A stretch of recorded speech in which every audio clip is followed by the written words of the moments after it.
موعد مباراة برشلونة واتلتيكو مدريد في الدوري الاسباني والقناة الناقلة والمعلق والتشكيل المتوقع. في البداية متابعينا الكرام ما تنسوش العمر بلايك للفيديو والاشتراك بالقناة وتفعيل زر الجرس.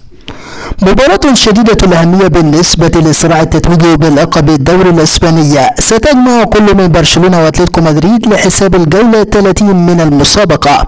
برشلونة يمني النفس بالفوز وحظ النقاط الثلاثة كي يبتعد عن أي حسابات معقدة في التتويج بلقب الدوري الإسباني الغائب عن خزائن النادي الكتالوني من 3 مواسم، بينما يعد اتلتيكو مدريد أمام ريال مدريد لتكبيد برشلونة خسارة تضيق الفارق إلى 8 نقاط بين الفريقين في صراع الحصول على اللقب.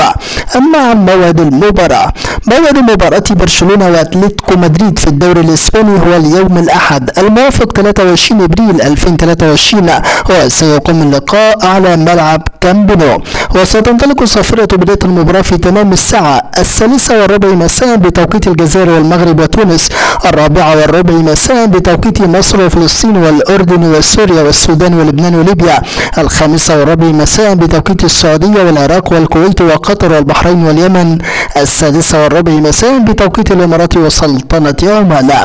أما عن القناة الناقلة للمباراة، تذاع مباريات الدوري الإسباني عبر شبكة قنوات بين سبورتس، وستذاع المباراة بالتحديد على قناة بين سبورت 1 HD بريميوم. أما عن معلق المباراة، سيتولى مهمة التعليق على أحداث المباراة المعلق الجزائري الشهير حفيظ دراجي.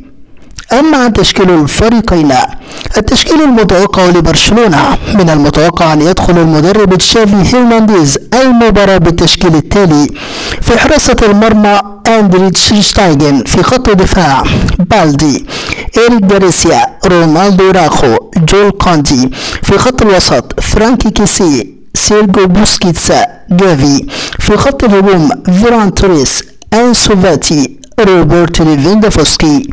أما عن التشكيل المتوقع لأتلتيكو مدريد، من المتوقع أن يبدأ المدرب دييغو سيمون المباراة بالتشكيل التالي: في حراسة المرمى أوبلاك، في خط الدفاع ماريو هيرموسو، إكسل فيتسيل، خوسي ماري خيمينيز، ناهول مولينا، في خط الوسط كوكي، نونجيز، رودريجي دي بول، يانكي كراسو، في خط الهجوم أنخيل كوريا، أنطوان جيريزمان.